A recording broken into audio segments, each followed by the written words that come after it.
What brings a community together better than food, live music, and family entertainment? Toss in a rack of ribs and you have one of the biggest summer events happening in downtown St. Catharines. In the studio with me now is Rotarian Melissa DeBeau. Melissa, what's cooking for the August Civic Long Weekend? So, it's a lot of the same as what you've come to know and enjoy. We've kept it basically the same sort of format. We have the same 5 rippers back this year. We will have Niagara Inflatables there with their bouncy castles. I believe they're doing a play all day wristband for $20. We've got some new vendors in Vendor Alley this year. We've kind of been able to increase the size of that, so that's nice. Bunch of new people coming in. We have Jonesy coming in on the Sunday night, and Vinyl Flux will be there Saturday. We do have a new band joining us this year, Feverish Lemons. They're a local band, very popular. We've never had them on the Ribfest stage yet, Nice. so we're excited to have them back. A few changes to hours. We are going to be closing at 9 p.m. on the Sunday and 6:30 on the Monday. We just got some feedback from some of the community members that live in the area, and they'd asked that maybe Sunday night we just close it a little bit earlier to respect their privacy, and so we heard them, and we're making that change as well. Well, Rotary Ribfest is such a huge event. Over 30,000 people visit downtown St. Catharines. Why do they keep coming year after year? It's a free event, so that makes it very attractive. Things are difficult right now. People don't have a lot of money to go out, and they can come down to the park and actually, come in for free. It's family friendly. You can bring the whole family, all the kids. We have a lot of people who say they like to come every year because they run into friends that they haven't seen in forever. We've got some great music. There's lots of options for food. I mean, we do have the ribs, obviously, that's our focus, but we do have some other vendors that bring in some other options, hot dogs and hamburgers, and we have the Rotary Club from the South St. Catharines. They're doing their big corn booth again this year, and I think it's just fun. It's just a fun place to hang out and enjoy some live music in an open air space. I mean, we're so lucky to have Montebello Park in St. Catharines. So yeah, so I think that's what brings people to the park for sure. What does it take for the Rotarians to put this event on? Many hours, many hands for sure. We started planning this year's event in January, so it's been already 6 months of planning. It's all volunteer run.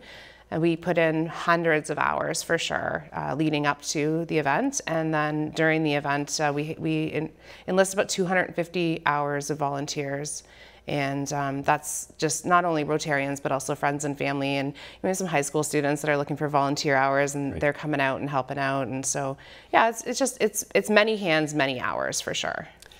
Now, this is a fun event, but it's also a big fundraiser for Rotary. Tell me how you did last year. Last year we raised $91,000, which was really great for sure. Which is, that money goes back to the community. We support the Niagara Children's Center, Hospice Niagara. We just, collectively as a group, we made a $500,000 endowment fund with the Niagara Community Foundation, which is in conjunction with the Bethlehem Housing Project, and so it's going to provide rent subsidies for people who need that. And these are the sort of things we can't do without these fundraisers. What are your hopes for this year? What projects are you working on? So we don't really have any specific projects. We like to take the money. We have a lot of community groups that will reach out to us in September. They can apply for local grants and that sort of thing. So we don't really necessarily take the money and say, this is what we're earmarking it for. We like to leave it open and then see what the community needs. There's a lot of focus on food security right now. So we have a lot of community groups that are coming to us and sort of saying like, hey, can you lend a hand with this? We help out with the breakfast program at Lincoln Centennial, which sees about 65 to 80 kids every morning. Again, these are the things that we need the money for. What's your favorite part about Ribfest?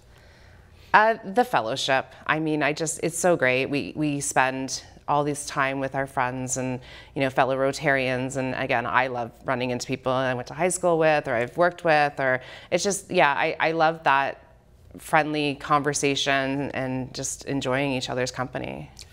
One last thing, Melissa, the date, the times, and where people can go for more information. Sure, yeah, so we're the Civic Long Weekend as always. We are open Friday and Saturday noon to 11 p.m. and then Sunday is noon to 9 and Monday is noon to 6:30. So that's August 2nd to the 5th.